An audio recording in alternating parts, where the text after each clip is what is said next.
After a spat, the newlyweds had a falling out. The wife ran off and fell asleep on the sofa alone. The husband noticed, grabbed a blanket and a tattered pillow, and came into the living room. He decided to sleep on the floor beside the sofa. The wife turned away in anger and refused to acknowledge him. Unexpectedly, in the next moment, the husband covered the wife with a neatly folded blanket. The wife kicked the blanket off with one kick. Thus began a silent tug-of-war between the two of them. Finally, the CEO couldn't help himself and climbed onto the sofa, pulling his wife into his arms. Seeing his wife obediently stopped resisting, the CEO wore a satisfied smile.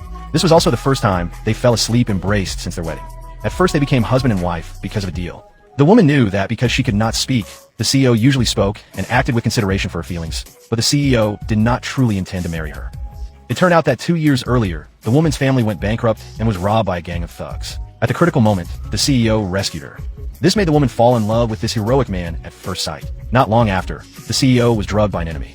He accidentally stumbled into the woman's hotel room, learning that the CEO had been poisoned and was burning up. The woman voluntarily had sex with him.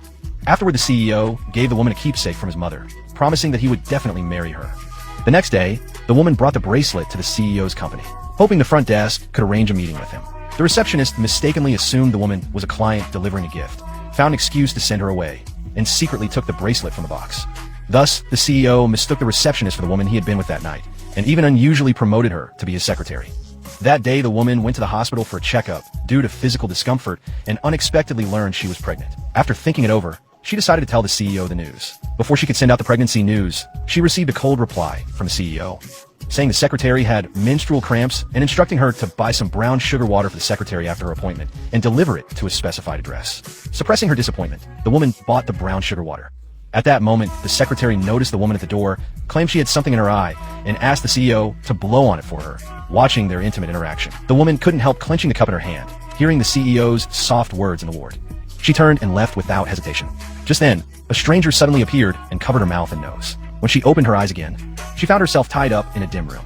The kidnappers saw the pregnancy test report and realized she was pregnant and immediately called the CEO to inform him. The CEO received the message and was about to check it. The secretary sent him away under the pretext of needing and for transfusion to restore his blood. Seeing the pregnancy report and the voice message sent by the kidnappers, she decisively deleted the messages with one click. When the kidnappers saw the CEO had read the message and not replied, they called him using a phone with a voice changer installed, claiming that his wife and child had already been kidnapped. The CEO was very puzzled because whenever he had sex with a woman, he would ask her to take contraceptive pills afterward. But this woman had not taken them due to a drug allergy to verify whether the woman had really been kidnapped. The CEO hung up and called his wife's sister. When he learned the woman was still at the hospital, he breathed a sigh of relief, concluding it was the kidnappers' prank. When the kidnappers called again, demanding a $2 billion ransom, the CEO insincerely said, "The woman was merely a tool I married to spite my father. I never treated her as my wife, nor did I plan to have a child with her. Please help me get rid of the woman and the child." Unable to extort ransom using the woman, the kidnappers became infuriated. At this time, the woman was deeply heartbroken. She hadn't expected her husband to disregard her and their child's lives.